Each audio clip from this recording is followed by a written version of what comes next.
Hello everyone and welcome to the session. সকলোকে স্বাগতম জনাইছো ষ্টাডি ইনসাইটৰ নতুন এটি সেশনলৈ। আজিৰ সেশনটোত আমি গুৱাহাটী হাই কোৰ্টৰ যি আমাৰ 367 টা পোষ্টৰ কাৰণে আমাৰ ৰিক্ৰুটমেন্ট ওলাইছে আপোনালোকে গমে পায় JAA অৰ্থাৎ জুনিয়ৰ এডমিনিষ্ট্ৰেটিভ এসিস্টেন্ট। তো তাৰ যি প্ৰিভিয়াস ইয়াৰ কোৱেশ্চন হে আমি ডিসকাস কৰিম। ওকে 2023 চনত আসলতে ইয়াৰ আমি যদি ৰিসেন্ট এক্সাম চাও বা প্ৰিভিয়াস ইয়াৰ কোৱেশ্চন বুলি ক'লে একেবাৰে লেটেষ্ট ৰিসেন্ট হ'ব 2023 বৰ্ষত JAA অৰ্থাৎ জুনিয়ৰ এডমিনিষ্ট্ৰেটিভ এসিস্টেন্টৰ এক্সাম হৈ গৈছিল। তো তাত জিকেৰ কোৱেশ্চন কেনেকুৱা আহিছিল আমি সেইখিনি আজি এই সেশনটোত পঢ়িম। ওকে ইয়াৰ লগতে ম্যাথছৰো আমি সেশন আনিম বা ইংলিছৰো আনিম, অসমীয়া কেনেকুৱা কোৱেশ্চন আহিছিল আগলৈ অনাগত দিনত আনিম। যদি আপোনালোকে সেশনটি ভাল পায়, যদি বিচাৰে তেতিয়াহলে কমেন্টত আপোনালোকে জনাব, ঠিক আছে। বাকি আপোনালোকে আমাক ফলো কৰিব পাৰে আমাৰ সোশ্যাল মিডিয়া হ্যান্ডেলস। আপোনালোকে মোক ফলো কৰিব পাৰে ইনষ্টাগ্ৰামত #Mridul_Yogi, study insight official Telegram channel আৰু ষ্টাডি ইনসাইট ফেসবুক পেজ আপোনালোকে ফলো কৰিব পাৰে। ষ্টাডি ইনসাইট অফিচিয়েল টেলিগ্ৰাম চেনেলত ইয়াৰ PDF দিয়া হ'ব। ওকে যেটো PDF হয় আপোনালোকে বাই টুনাইট ইটসেলফ আপোনালোকে পাই যাব। ডেসক্ৰিপচনত লিংক আছে study insight official Telegram channel. Okay লগতে জনাই থও যে জুনিয়ৰ এডমিনিষ্ট্ৰেটিভ এসিস্টেন্টৰ এটা বিশেষ পেইড বেচ আমাৰ চলি আছে। কেৱল মাত্ৰ 2-3 দিন হৈছে ষ্টাৰ্ট হোৱা। ইয়াত ক্লাছ মই এতিয়াও ষ্টাৰ্ট কৰা নাই। বাকি আমাৰ যিখিনি ফেকাল্টি আছে তেওঁলোকে ক্লাছ লৈ আছে। JAA for Guwahati high court যি ৰিক্ৰুটমেন্ট হ'বলৈ গৈ আছে তাৰ কাৰণে এটা বিশেষ কোৰ্স য'ত অসমীয়া, ইংলিছ, জিকে আৰু জিকেৰ লগতে কম্পিউটাৰো থাকিব আৰু এপ্টিটিউড থাকিব, গোটেইখিনি থাকিব। অধিক জানিবৰ কাৰণে আপোনালোকে মোক হোৱাটসএপ কৰিব পাৰে, নাইবা আপোনালোকে আমাৰ যেটো এপ্লিকেশন হেতু গুগল প্লে ষ্টৰত পাই যাব, ষ্টাডি ইনসাইট এপ্লিকেশন, ৰাইট। বাকি আমাৰ বিভিন্ন কোৰ্স চলি আছে। ASRM বেচ চলি আছে, ADRE 3.0 আৰু আমাৰ কাৰেন্ট এফেয়াৰ্স যদি আপোনালোকে জানুৱাৰী টু জুন আপোনালোকে পাৰচেজ কৰিব বিচাৰে ষ্টাডি ইনসাইট এপ্লিকেশনত পাই যাব। অসমৰ সাম্প্ৰতিক ঘটনা প্ৰবাহ একেবাৰে জুনলৈকে 6 মাহ পাই যাব আপোনালোকে, জানুৱাৰী টু জুন। ওকে আমাৰ যিখন বুক হয় আসাম ইনসাইট মই লিখা সেইখনো আপোনালোকে ক'ত পাব, Amazon আৰু ফ্লিপকাৰ্টত পাই যাব, ৰাইট। ঠিক আছে। ওকে প্ৰথমটো কোৱেশ্চন আপোনালোকৰ স্ক্ৰিনত।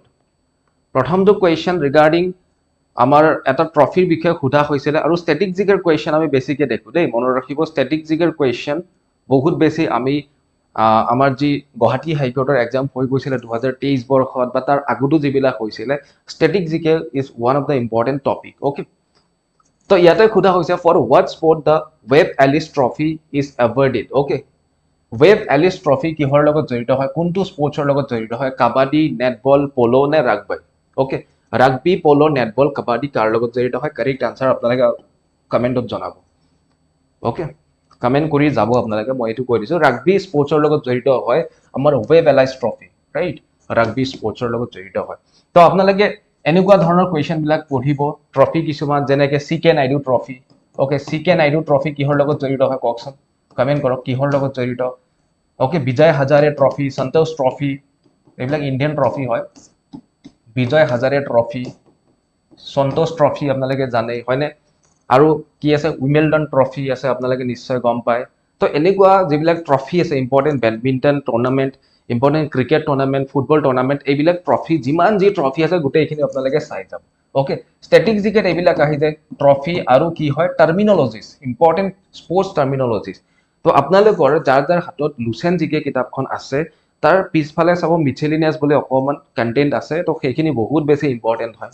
এজ ৱেল এজ আমাৰ যি পেইড বেচ হয় তাত মই যিহেতু কোৰ্সটো ষ্টাৰ্ট হৈছে জিকে পৰ্চনটো আপোনালোকে নিশ্চিন্তভাৱে মই কমপ্লিটলি চাম। আৰু যোনে যোনে পেইড বেচৰ ষ্টুডেণ্টে ক্লাছ চাই আছা নাভাবিবা যে ছাৰে পেইডত ক্লাছ লোৱা নাই, ইউটিউবত আহিছে। মই পেইডতো এইবিলাক বস্তু ধুনীয়াকে দিম, A to Z list wise আপোনালোকক নোটছ প্ৰদান কৰিম। ওকে আমাৰ পেইড বেচৰ লিংক ডেসক্ৰিপচনত আছে, যোনে যোনে জইন হ'ব বিচাৰে হৈ ল'ব পাৰিব। ওকে সো আপোনালোকে গমে পায় ৰাগবী হয়নে, আপোনালোকে কমেন্টত জনাও ৰাগবী স্পৰ্টছত আসলতে কিমানজন খেলুৱৈ থাকে কমেন্টত জনাও। ওকে ৰাগবী স্পৰ্টছত এটা দলত কিমানজন খেলুৱৈ থাকে কমেন্টত আপোনালোকে জনাও। Okay the term castling is associated with which sport। Okay কোনটো খেলৰ লগত জড়িত হয়, কাছলিং বোলা বিশেষ টাৰ্মিনলজিটো।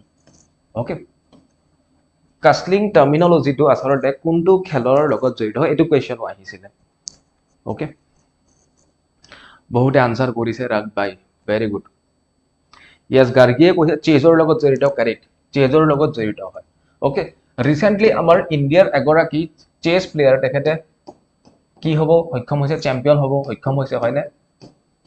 চেজ মাষ্টাৰ হ'বলৈ সক্ষম হৈছে তেওঁ কোন হয় কমেন্ট কৰকচোন এগৰাকী খুব কম বয়সৰ আসলতে খেলুৱৈ হয় ইণ্ডিয়াৰ পৰা বিলং কৰে তো তেখেতে ৰেকৰ্ড গঢ়িবলৈ সক্ষম হৈছে তেখেত কোন হয় এইবিলাক কাৰেণ্ট এফেয়াৰ্ছৰ লগত জড়িত স্পৰ্টছৰ লগত জড়িত কাৰেণ্ট এফেয়াৰ্ছ নাইবা উইমেন্স বা আমাৰ ক্লাইমেট ওকে এইবিলাকৰ লগত জড়িত ইম্পৰ্টেণ্ট ডেজৰ লগত জড়িত যেনে আমাৰ ক্লাইমেট আমাৰ এনভাইৰনমেণ্ট ডেৰ লগত জড়িত হয়নে আমাৰ মাদাৰ্ছ ডেৰ লগত জড়িত বা তেনেকুৱা যিবিলাক ইম্পৰ্টেণ্ট ডেজ আছে য়োগা ডেৰ লগত জড়িত থিম কি আছিলে বিশেষ ইনিচিয়েটিভ কি হৈছে তো তেনেকুৱা বস্তুবিলাক কাৰেণ্টৰ পৰা ইম্পৰ্টেণ্ট আৰু ষ্টেটিক জিকেৰ এই বস্তুবিলাক বিশেষকৈ আমাৰ ইম্পৰ্টেণ্ট হয় ওকে সো কাৰেক্ট আনসাৰ চেজ আপোনালোকে বহুতে আনসাৰ কৰিছে হয়নে এতিয়া আমি যদি চাও গুৱাহাটী হাইকোৰ্টৰ যি ৰিক্ৰুটমেন্ট হ'বলৈ গৈ আছে তাত 120ৰ পেপাৰ হ'ব য'ত 20 মাৰ্ক হ'ব কোৱালিফাইং ইন নেচাৰ অসমীয়া হয়নে আছমিজ ওকে অসমীয়া থাকিব কাৰেক্ট বাকি যদি চাও কাট অফটো আমাৰ মেইনলি আহিব 100ৰ পৰা আৰু এই 100ত কি থাকিব এই 100ত 50 মাৰ্ক থাকিব ইংলিশ ওকে 50 মাৰ্ক থাকিব ইংলিশ 30 থাকিব কি 30 থাকিব জিকে এন্ড কম্পিউটাৰ জিকে ওকে জিকে এন্ড কম্পিউটাৰ নলেজ তো এই 30 টো কি হ'ব জানে ইয়াত 15 + 15 থাকিব সো আপোনালোকে অকল জিকে পঢ়ি থাকিলেও নহব কম্পিউটাৰ 15 আহিব আমি যদি 2023 বৰ্ষৰ পেপাৰ চাও 15 মাৰ্ক কম্পিউটাৰৰ আছিলে 15 আছিলে জিকেৰ পৰা আছিলে তো জিকে এখন মহাসাগৰ হয় য'ত 15 মাৰ্ক কেৱল আহিব আৰু কম্পিউটাৰ ইটসেলফ এটা সৰু টপিক হয় অলদো কম্পিউটাৰ ইঞ্জিনিয়াৰিং যদি কো বেলেগ হয় কিন্তু কম্পিউটাৰ জিকে সাধাৰণ যদি আমি চাও জেনাৰেল কম্পিউটাৰত 15 মাৰ্ক এটো আপোনালোকৰ পকেটৰ মাৰ্ক হয় ওকে এটো উঠাব আপোনালোকে পাৰিব আমি পেইড বেটছত হওক ইউটিউবত হওক ইয়াৰ সেশন বা কিছুমান ইম্পৰ্টেন্ট মেটেৰিয়েলছ আপোনালোকক প্ৰভাইড কৰিম বাকি কি থাকিব 20 মাৰ্কস থাকিব এপ্টিটিউড এন্ড ৰিজনিং ওকে ইয়াত আপোনালোকৰ বিশেষকৈ পাটিগণিত এৰিথমেটিক কোৱেশ্চন আপোনালোকে পাব ওকে সিৰিজৰ কোৱেশ্চন পাব আপোনালোকে এজিছৰ কোৱেশ্চন পাব এনেকুৱা ধৰণৰ কোৱেশ্চন পাব okay so this is the আমি যদি চাও real scenario this is the main syllabus breakdown এই বস্তুটোক আমি ফলো কৰিব লাগিব কেৱল মাত্ৰ ইউটিউবত ভিডিও চাই পঢ়ি গলে নহব যে বস্তুখিনি প্ৰপাৰলি চাব লাগিব সিলেবাসটো কি হয় কেনেকৈ কোনটো বেছি প্ৰায়োৰিটি ওয়াইজ পঢ়িম বা ইমপ্লিমেন্ট কৰিম ৰাইট সো এটো কোৱেশ্চনৰ আমি আনসাৰ পাই গলো ঠিক আছে নেক্সট কোৱেশ্চনটো বিনা মুভ কৰিছো তো অকমান আগতে যে সুধিছিলো হয় না আপোনালোকক কাৰ বিষয়ে সুধিছিলো এইগৰাকী খেলুৱৈৰ বিষয়ে গুকেশ ওকে আপোনালোকে নিশ্চয় কিছুদিন আগতে পাইছিলে হয় না আনসাৰ কৰিছে নে okay next question dong is the currency of which country okay তো এতিয়ালৈকে আমি কি পালো যে স্পোৰ্টছৰ লগত জড়িত কোৱেশ্চন পালো স্পোৰ্টছ ট্ৰফি তাৰ পিছত আমি কি পালো সেকেন্ডাৰী স্পোৰ্টছ টাৰ্মিনোলজি পালো তাৰ পিছত কি পালো আমি কাৰেন্সিৰ বিষয়ে পালো ওকে তো এনেকুৱা ধৰণৰ কোৱেশ্চন বিলাক পিওৰ স্ট্যাটিক জিকে হয় okay dong is the currency of vietnam right dong is the currency of vietnam ঠিক আছে আপোনালোকে তো খুব বেছি মই জনাত আপোনালোকে থাইল্যান্ড ভিজিট কৰি থাকে আপোনালোকে মোক কমেন্টত জনাওকচোন what is the currency of Thailand কমেন্টত জনাওক এখন দেখিছে না নোট এখন হয় 100 টকীয়া নোট হয় আমাৰ ইণ্ডিয়ান रुपीज যেনেকৈ 100 টকা থাকে তেনেকৈ তেওঁলোকৰ 100 কি থাকে তেওঁলোকৰ 100 ডং থাকে ওকে মোট ট্ৰাম ডং বুলি কোৱা হয় এখন পইচা যদি ৰাস্তাত হেৰাই পায় কি কৰিব সৰু লৰা ছোৱালী হলে পকেটত উঠাই লব ডাঙৰ মানুহ হলে যা কি হ'ব আৰু এইখন হয়নে দেখি পেলে ভ্যালু থকা যেনে নালাগে ওকে এনিৱে ভিয়েটনামৰ কাৰেন্সি হয় মোট ট্ৰাম ডং বুলি কোৱা হয় ডং 100 ডং আমাৰ যেনেকৈ 100 টকীয়া থাকে ওকে ইয়েস বহুতে কমেন্ট কৰি ভাস্কৰ জ্যোতিয়ে কৈছে কাৰেক্ট ভাত ওকে ভাত হয় না কোনোবাই ভাত বুলিও কৈছে ঠিক আছে ভাত ইজ লাভ ন BAH বাহাত আসলতে বাহাত হয় ওকে কোনোবাই ভাত বুলি কমেন্ট কৰিছে ভোক লাগিছে নেকি ওকে সো থাইল্যান্ডৰ কাৰেন্সি কি হয় বাহাত হয় ঠিক আছে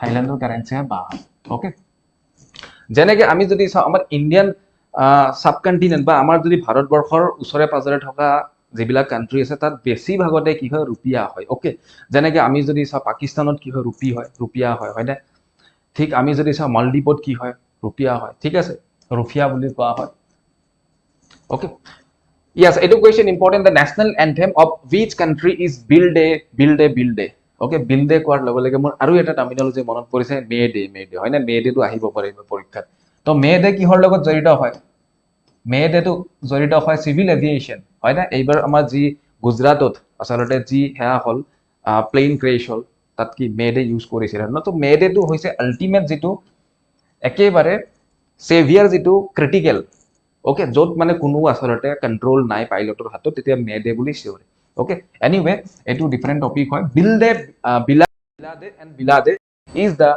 anthem of which of the following country and it is none other than Egypt okay Egyptor আসলতে কি হয় national anthem হয় আৰু এই শব্দটোৰ মিনিং হয় যেনেকৈ আমাৰ অসমীয়াত ও মোৰ আপোনাৰ দেশ হয় না মোৰ নিজৰ দেশ নিজৰ জন্মস্থানটো তেনেকুৱা বিলদে শব্দটো হেতু বুজায় Bilade and Bilade Assam is the parliament of which country okay next question সোধা হৈছে Assam কোনখন দেশৰ আমাৰ পাৰ্লামেন্ট হয়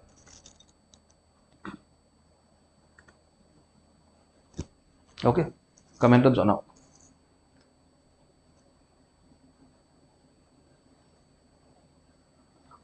okay option C বুলি কৈ আছে বহুতে correct Poland is the correct answer Poland is the correct answer ঠিক আছে correct answer is option C Poland আমি যদি চাও Assam is the name of the parliament of Poland and especially it refers to the lower house এতে আমাৰ যেনেকৈ ভাৰতবৰ্ষত কি থাকে lower house and upper house আছে lower house আছে লোকসভা upper house হৈছে ৰাজ্যসভা হয় না তো তেওঁলোকত আসলতে পোলেণ্ডত কি কোৱা হয় লোৱাৰ হাউসটোক Assam বুলি কোৱা হয় whereas upper house-টোক Senate বুলি কোৱা হয় তো বহুতে কনফিউজ হ'ব পাৰে যে পাৰ্লামেন্টক Senate বুলিহে কোৱা হয় পোলেণ্ডত yes Senate বুলি কোৱা হয় যেটো upper house থাকে উচ্চ সদন থাকে তাক কোৱা হয় Senate whereas Assam is the lower house মানে নিম্ন সদন যেনে আমাৰ ইন্ডিয়াত হয় লোকসভা okay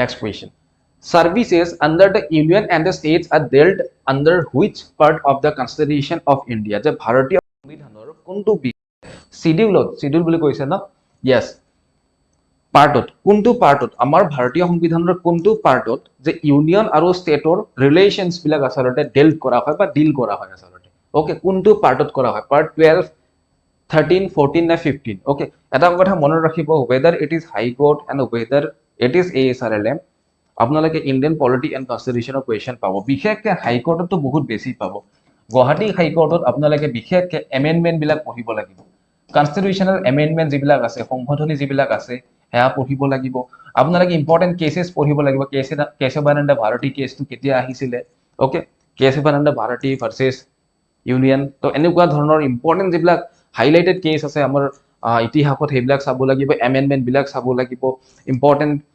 constitutional provisions বিলাক চাব লাগিব ওকে তো তেনেকুৱা বস্তু বিলাক ইম্পৰ্টেন্ট হৈ যায় সেকেন্ডলি হাই কোৰ্টৰ লগত জড়িত কোৰ্টৰ লগত জড়িত ওকে কাৰেন্ট এফেয়াৰ্স হ'ব পাৰে নাইটুবা ৰুট লেভেলৰ অৰ্থাৎ আমি গুৱাহাটী হাই কোৰ্টৰ ইতিহাস হ'ব পাৰে বা আমাৰ যেনে গুৱাহাটী হাই কোৰ্ট আগতে কোৰ্ট আসাম হাই কোৰ্ট বুলি জনা গৈছিল তো এনেকুৱা বস্তু বিলাক আমি বিশেষকৈ চাব লাগিব as well as Indian polity যে pure Indian polity and constitution আছে তাক আমি খৰচি মাৰি পঢ়িব লাগিব ওকে যিবিলাক পেইডত মই কৰাই আছো অলৰেডি পেইডত মই ক্লাছ আপলোড কৰিছো okay education or correct answer কি হ'ব part 12 বুলি কৈ আছে কোনো কোনে part 14 বুলি কৈ আছে জুনে জনে part 14 কৈ আছে correct হয় okay part 14 ত আছে okay part 14 ত কি আছে আমাৰ ইউনিয়ন এন্ড ষ্টেটৰ যে ৰিলেশন আছে তাক বৰ্ণনা কৰা আছে okay by which constitutional amendment act the 9th schedule was added in the constitution of India যেতিয়া constitution খন আৰম্ভ হৈছিল কিমানটা শিডিউল আছিল 8টা শিডিউল আছিল তো আমাৰ এটা সময়ত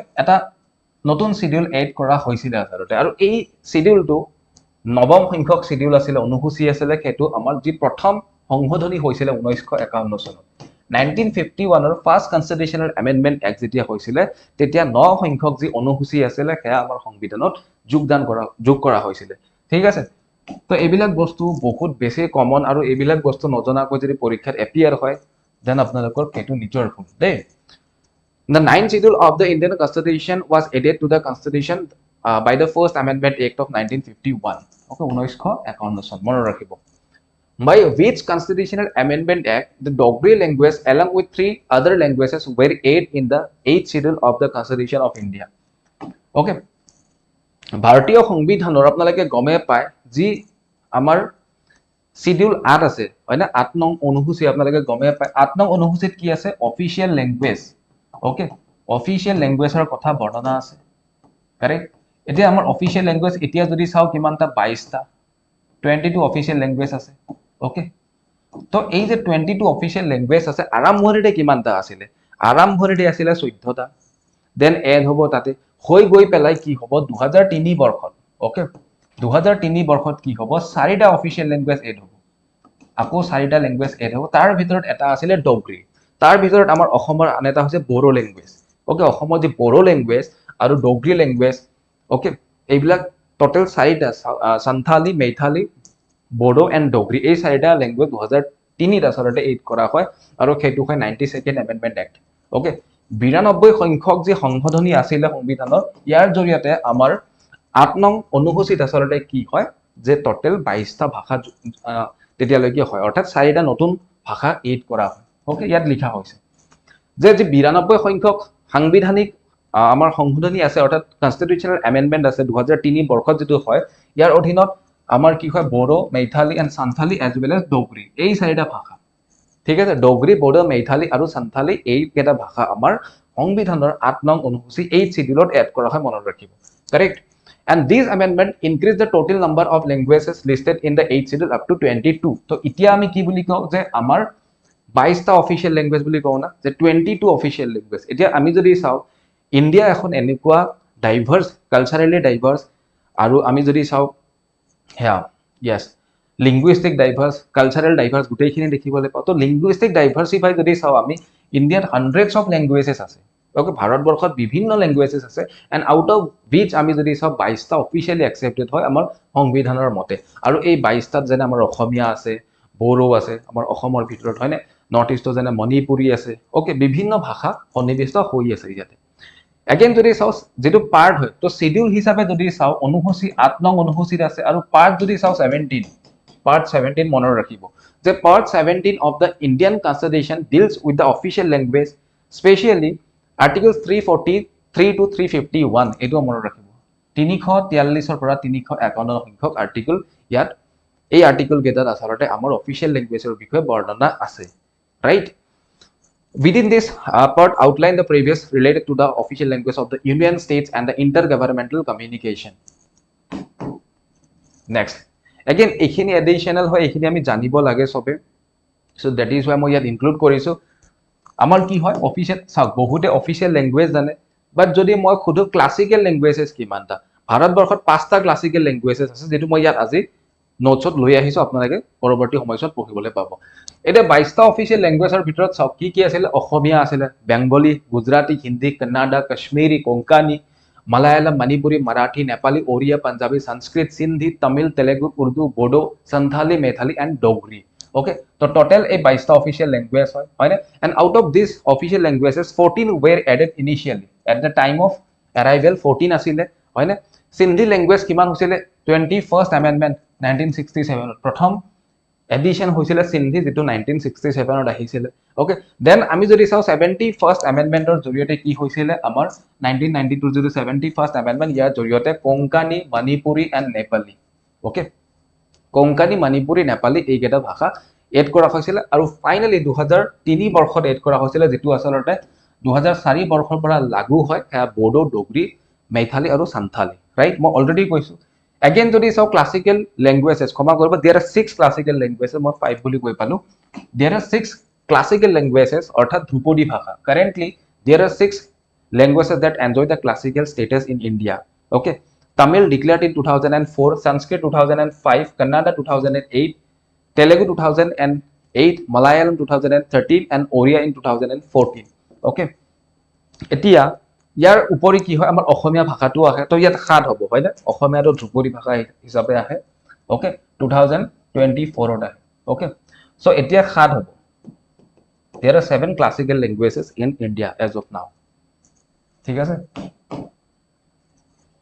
অসমীয়া বেংগলীও আছে চাগে ন অসমীয়া বেংগলী 9টা হ'ব তেতিয়া হলে ওকে 9টা হ'ব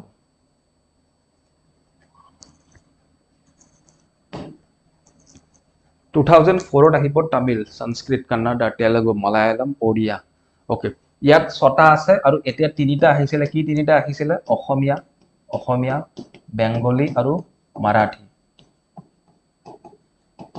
এই 3টা আহিছিল আপোনালোকে কাইন্ডলি এবাৰ চেক কৰি লব I am confuse about Marathi কিন্তু আসামিজ এন্ড বেংগলী শিওৰ আৰু 3টা আহিছিল সো 6 3 9টা হল এতিয়া ওকে ধ্ৰুপদী ভাষা 9টা হল এতিয়া total which Mughal emperor is also known as Zinda Pir okay Zinda Pir বা living saint okay living saint বুলি পাব পাৰে আপোনালোকে লিভিং সেইন্ট বুলি কাক কোৱা হয়? এইটো এটা মিডিয়েভেল ইণ্ডিয়ান হিষ্ট্ৰীৰ কুৱেশ্যন হয় না? মোগল এম্পায়াৰ।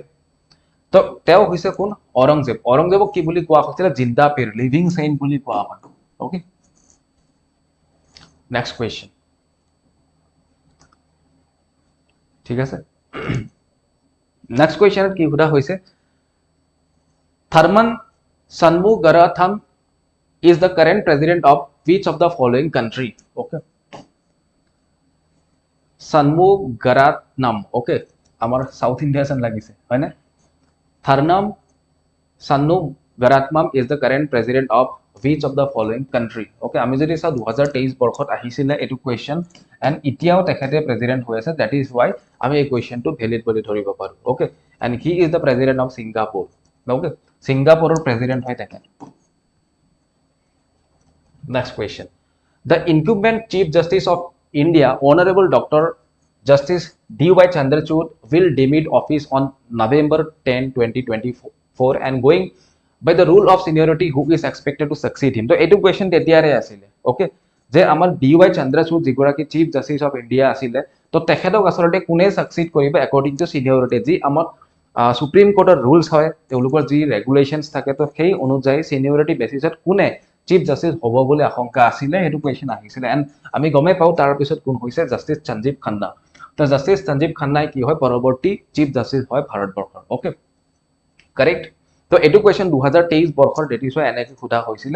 তো এজ ইট ইজ কোৱেশ্যনটো লোৱা হৈছে ফৰ ইয়োৰ বেটাৰ আন্ডাৰষ্টেণ্ডিং। ওকে, তো আপোনালোকে পঢ়ি কি গম পাই আছে যে আপোনালোকে এটা কথা অনুভৱ কৰিছে যে পলিটিৰ কোৱেশ্যন খুব বেছি আহে। ওকে, কোৰ্টৰ লগত জড়িত, চিফ জাস্টিসৰ লগত জড়িত, সুপ্ৰিম কোৰ্টৰ লগত জড়িত, হাই কোৰ্টৰ লগত জড়িত, লোৱাৰ কোৰ্টৰ লগত জড়িত, এনেকুৱা কুৱেশ্যন বিলাক আপোনালোকে পাব। ইয়াত অকমান নোট দিয়া হৈছে যে in exercise of the powers conferred by clause 2 of article 124 of the constitution of India, the president is pleased to appoint Shri justice Sanjeev Khanna, Judge of the Supreme Court, to be the Chief Justice of India with effect from November 11, 2024. হয় না? 11 নৱেম্বৰ 2024 পৰা কোন হয়? আমাৰ justice Sanjeev Khanna chief justice of India হিচাপে শপত গ্ৰহণ কৰি। Okay, next question, who served as the first chief justice of Assam high court? আপোনালোকে গমে পায় যে গুৱাহাটী হাই কোৰ্টক আগতে আসাম হাই কোৰ্ট বুলি কোৱা হৈছিল, আৰু আসাম হাই কোৰ্টৰ প্ৰথম চিফ জাস্টিস কোন আছিল? তেখেত আছিল জাস্টিস স্যাৰ R.F. লোচ আছিল। ওকে, এগৰাকী ব্ৰিটিছ আছিল। Okay, justice sir R.F. লোচ। ঠিক আছে, তো সেইখিনি লিখা হৈছে। আসলতে আমাৰ গুৱাহাটী হাইকোৰ্টটো আগতে ক'ত আছিল? আসাম হাইকোৰ্ট যেতিয়া আছিল শিলঙত আছিল। 1948ত 14 আগষ্ট তাৰিখে আমাৰ গুৱাহাটীলৈকে শিফ্ট কৰা হয়। Okay, who amongst the following bears the distinction of being the only non-lawyer and the only officer of the Indian civil service to serve as the Chief Justice of India? যে ভাৰতবৰ্ষৰ এগৰাকী এনেকুৱা বিশেষ ব্যক্তি যোনে আসলতে লয়াৰ নাছিলে। Okay, যোনে আসলতে লয়াৰ নাছিলে, হয় না? আৰু ইয়াৰ উপৰি তেখেত এগৰাকী সিভিল সাৰ্ভেন্ট আছিল। তো তেখেতে চিফ জাস্টিস হিচাপে কৰ্মৰত আছিল। তেখেত কোন হয়? জাস্টিস হীৰালাল জে কানিয়া হয়, জাস্টিস M.G. মহাজন হয়, B.K. মুখাৰ্জী হয়, নে K.N. ৱানচু হয়? এইটো কুৱেশ্যন কোনে বাৰে কমেণ্টত জনাওক যে এগৰাকী ভাৰতবৰ্ষৰ চিফ জাস্টিস আছিল যোনে আসলতে লয়াৰ নাছিলে। Okay, he was not a lawyer but he was a civil servant, আৰু তেখেতে প্ৰথম আৰু একমাত্ৰ সেইগৰাকী যোনে এই বিশেষ পদবীত উইদাউট তেখেতৰ কোৱালিফিকেশ্যন তেখেতে আছিলে। তেখেত কোন হয়? অপশ্যন ডি বুলি বহুতে কৈ আছে, correct. Justice K.N. Wanchoo, correct, justice K.N. Wanchoo. তো তেখেত এইগৰাকী হয় former chief justice of India, Kailashnath Wanchoo. Okay, the individual who holds the distinction of being the only non-lawyer and the only officer of the Indian civil services to serve as the Chief Justice of India is Justice Kailasnath Wanchu, and he served as the 10th Chief Justice of India. যে ভাৰতবৰ্ষৰ যি 10 সংখ্যক যিগৰাকী আমাৰ মুখ্য ন্যায়াধীশ আছিলে তেখেত আছিলে কৈলাশনাথ ৱানচু। ওকে, মনত ৰাখিব।